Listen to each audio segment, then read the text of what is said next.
Hey, it's B. I had put out a post a couple days ago about doing a question and answer. So here we go. First question was from Aaron McCabe and said, what was the moment or event that made you start this campaign? Obviously there wasn't one. I was bullied throughout my whole life, from childhood through my teenage years, and then there was a grace period, and then up until last year I was cyberbullied quite a bit. So, I'd always wanted to do something to give back and to stand up for people that didn't have their own voice. I just didn't know how or what I wanted to do. And then come last year with the bout of cyberbullying, I had decided I really wanted to help and do some kind of stuff that could help prevent what I went through. And then in fall, I had gotten together with a group of models, and all of us were in the same Retro Lovely. And so we decided to all have brunch together and sit down and sign each other's copy. And I just out of the blue had addressed to them an idea about getting into schools and sharing their own stories if they had bullying experiences. And it was a group of about 6 of us, and literally it was a round table, and each one of us took a turn and told our experiences with bullying. And the fact that here I am surrounded by the most beautiful women inside and out, and to realize that all of them had gone through similar experiences of myself, I realized that there was more people like me out there. And at that point, Bombshells Against Bullying was born. And those women who were all around the round table are part of this campaign now. So that was the moment it was actually born. But it's been something that I've always wanted to do. I just didn't know the direction. I didn't know how to do it. So that's what made me start it. The second question from Melissa Holtberg says, how does one become a bombshell? Everyone's a bombshell.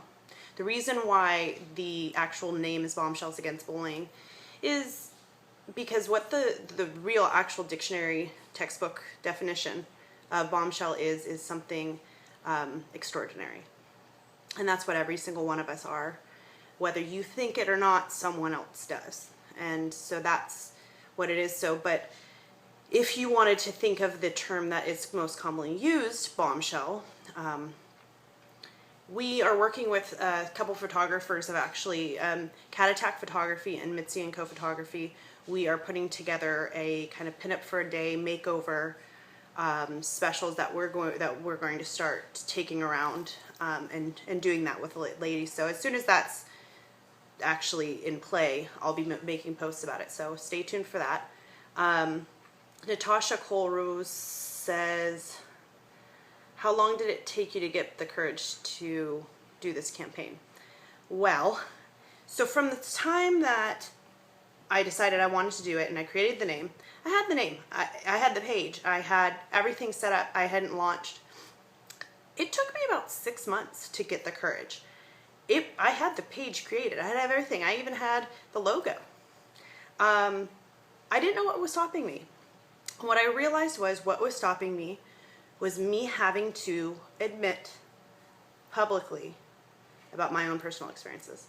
I had never told anybody. I never told my family, never told my mom. And I knew that would be the first question. So I'm going to start tearing up. My mom ended up in the hospital, and when she was there, I told her that I wanted to start this. And she asked me why, and I started telling her everything that I had went through. And she cried. She had never known, and that's the whole reason why I never told her. Because I didn't want to put her through the pain that I went through. So, after she got done crying, she turned to me and she told me how proud of myself, or her, how proud of herself she was of me. And at that point, literally the next day, I launched. So she gave me the courage, my mother did, and after telling her, I felt like I could tell everybody. So that was the courage.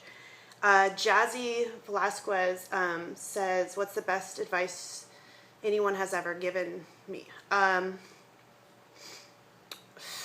I've gotten so much advice, from all sorts of different people. The best advice that I have ever been given is, it's going to sound weird, and I use it all the time, is that's their shit.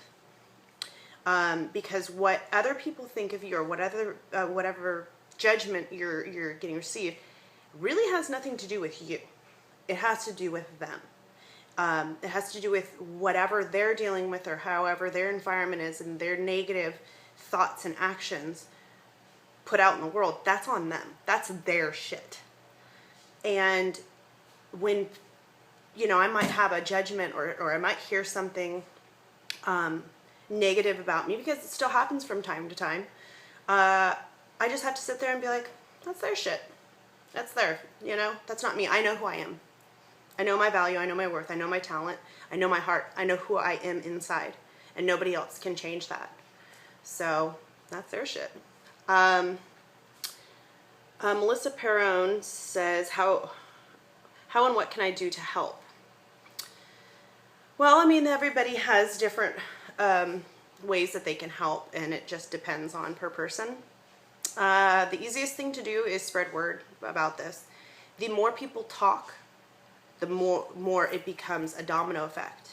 I saw it myself. I had never heard any one of my friends talk about bullying, ever. People I've known for years and years and years. As soon as I started talking about it, everyone did. So the more people we reach, the more it's a common thing talked about, and the more that it's out in the open, the more it's not hidden, and bullies aren't able to keep it that way. And then Jamie Elizabeth King says, what would you say to yourself as a child now that you're older and have risen above all this negativity?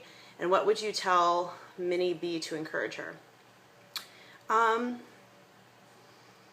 Gosh, if I could sit down with her, I would just tell her that, everything that you were picked on for or made fun of, and all of those things that you were told that you are, you aren't.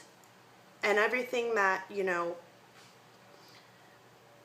people said were your flaws, and that became my flaws, psychologically, will end up in life being your greatest attributes, from whether it was my legs and my body and being very muscular and it being such a bad thing on a small female, to now that's one of the biggest things that, I'm known for, is my legs.